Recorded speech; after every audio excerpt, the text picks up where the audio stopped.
world of Mira is a vast and diverse landscape, covered in a beautiful yet ruthless ecosystem, breathtaking and at the same time keeping you on edge. Monolith Soft have created a masterpiece of a game world, and as delectable as it is to view from afar, it's even more indulging and engrossing to explore. It's a world of very different environments and incredible geographic landscapes. However, these landscapes are not just visual set pieces. All of them are thriving with life, covered in things to collect, and overflowing with locations just waiting to be uncovered.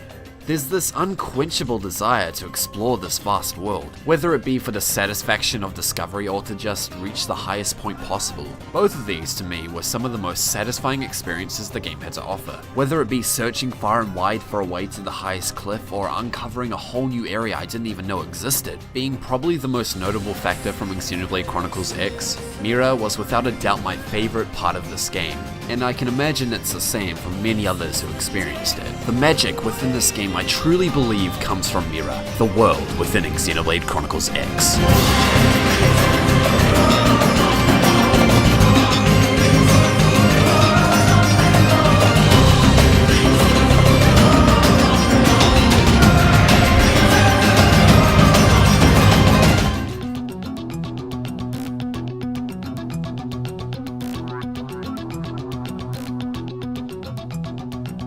Primordia is your introduction to the alien world you've escaped to, and it's your first glimpse at your new home. It's probably the most welcoming of areas, but still quite dangerous, especially to a new recruit. Visually, it appears to be a mix of a safari setting, plains, and various hills and cliffs. But what's unique about it is how it's laid out to you. A lot of things in this area feel very, very tall, whether it be towering arches above or seemingly colossal indigents. To you, a lot of things feel out of your reach or far bigger than you're able to handle, leaving you feeling irrelevant, while at the same time having the feel of an open plain or safari you can run through. There's just so much to explore, and so many places you'll see in the distance and ask yourself, how on earth do I get there? Pathways, hills, and giant bridges to conquer, but it keeps reminding you that there's still plenty that you can't get to at this point. There's both areas you can actually get to and also places that are just out of your reach altogether. This is why Primordia is an excellent first area. It introduces you to an open area you can explore and roam free, but reminding you that there's still much that's out of your reach. Whether reach means a place you can't yet climb or an enemy which is much higher level than you, both of these apply on many occasions. You feel small. Very, very small, like you're something irrelevant that's fallen into this ecosystem, alien to this land, which in hindsight is exactly what you are, though the gameplay eases you into this mindset. Before you can explore truly dangerous and treacherous areas, you're able to explore this vast and expansive plain to your heart's desire, though consistently reminded of how minor you truly are. Say for example hunting for some items and passing an eternal Millisword just minding its own business. Later on, you're able to return to Primordia being much stronger and with your scale, and then a whole new world is open to you. Everywhere you couldn't get to before is now within your reach.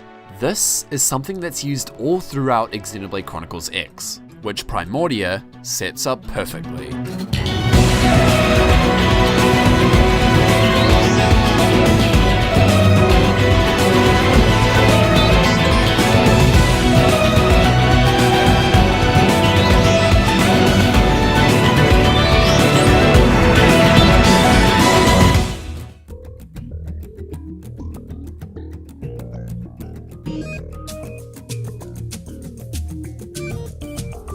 Noctulum is truly a breathtaking place, but at the same time it can be the most claustrophobic and threatening, being a maze of giant trees and towering creatures. It's quite easy to get lost in this environment, whether it be from its scenery or the labyrinth it houses. You'll be twisting and turning over and over again, looking through the many different pathways, trying to figure out where you're trying to go. Noctulum is very different to Primordia. Rather than being able to see the entire area at first glance, for the first portion of Noctulum you can't see very far at all. Rather than gazing across the land, you need to watch your close surroundings. Here, enemies will jump out at you or drop down to attack you, catching you by surprise. This is something that tends to happen a lot from this point on. Noctulum introduces you to this and teaches you to closely watch your guard. You're stronger and you've conquered a lot of Primordia, but now you're put into a new kind of environment. An environment where indigents are everywhere you look. It teaches you to watch yourself, watch your step, and carefully analyze your surroundings. but when you can finally observe Noctulum in its full glory, it truly is a magnificent sight to behold. It stays dangerous and claustrophobic for some time, and even houses some of the strongest enemies in the game. But despite all of that, Noctulum is truly something special.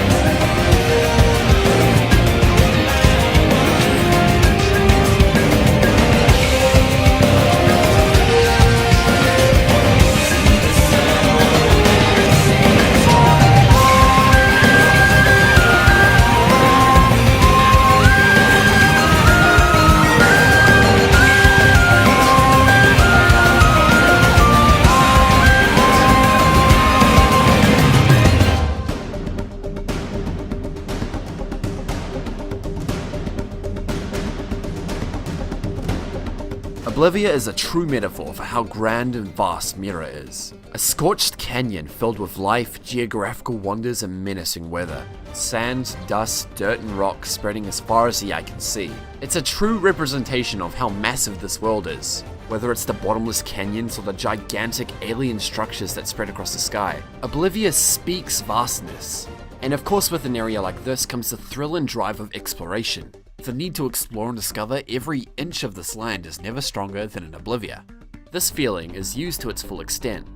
When you first reach Oblivia, you're left to explore and to find out how to get to your next destination. You have to search for pathways which are seemingly blocked or out of your reach. It's almost as if the game is saying, "Come and get me," which can be intimidating from all these areas that seem impossible to get to. But it's also welcoming. The game leaves you to uncover the way all on your own. It's there. It's definitely findable, but you have to look for it.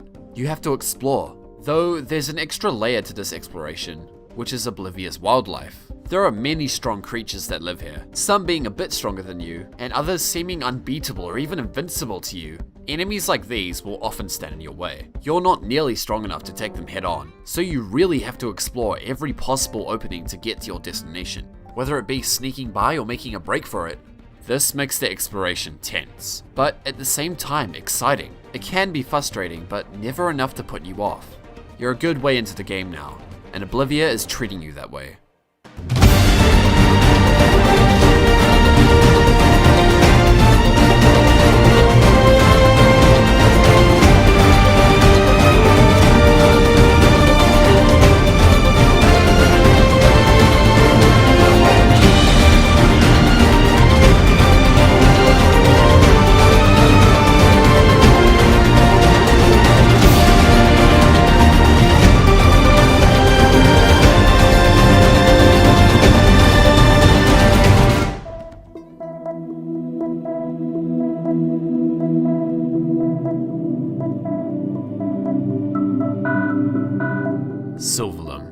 Sylvanum is one of the most unique settings I've ever seen in a video game. While the other areas in this game are similar to settings we know, or that we've seen before, such as plains, deserts, and jungles, Sylvanum is in its own category entirely. This area is nothing but Xeno, meaning alien and unknown. It's a strange white field or desert-like place, covered in mysterious plant life and surrounded by towering high arches and columns. Shallow, crystal clear lakes cover the land, and white flowers and spores are everywhere. It feels gentle, almost like it's undisturbed. The flowers and music give it a sense of calmness. There's a sense of security that you have here. It's an atmosphere Sylvanum creates that makes everything here seem gentle.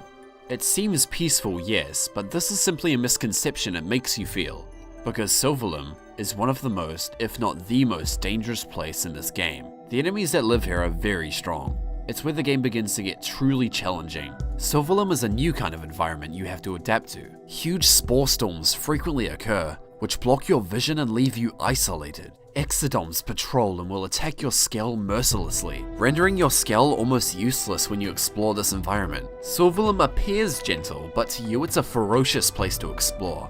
You're not part of the ecosystem here. You're alien to this land, and Sylvanum lets you know you're not welcome here. But when it turns to night, Sylvanum changes. When night falls, Sylvanum turns from a white and grey desert to a green and black fortress. The trees light up, The archers become black and menacing, and the music becomes ever more lively. Unlike other areas, Sylvanum comes to life at night. It seemingly becomes a whole new setting, and it's at this time where Sylvanum's beauty truly shines. It's the most foreign and alien area, and one of the most dangerous too. But Sylvanum is undoubtedly the most beautiful.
Koldrus is your final challenge, the home of your enemy, and the toughest environment you've faced yet. It's a land more claustrophobic than Noctulum, and more treacherous than Sylvanum. It's your final test, a setting with the most hostile creatures and perilous areas. Lava covers the terrain below, creatures high as mountains wander seamlessly, and every pathway houses something that opposes you. Koldrus not only has a volcanic feel, but also a mechanical one as well. It's the land of black steel. Everywhere in Koldrus is hostile. There's almost no sanctuary for you here, though there's something unique about the dangers in Koldrus compared to the rest. Throughout the entire game, you've explored areas with only native creatures, occasionally running into enemy camps or soldiers. But here, you're charging into both deadly terrain with monstrous creatures and a great fortress of your enemy, the Ganglion. The whole area in itself is a settlement of the Ganglion, connected through giant electrical towers and bridges. It's where they've established their stronghold, and this adds everything to Koldrus' atmosphere.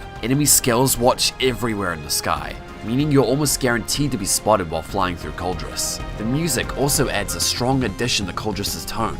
The bass and static show the chaos of the land, and reflect its hostile yet electrical and mechanical feel.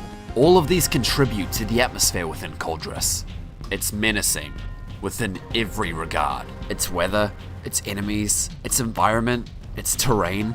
Here, you have to know how to explore, what enemies to fight or run from, how closely to watch your surroundings, and how to adapt to a new threat. It's a trial of everything you know and everything you've learnt so far. Koldrus is your final test against Mira.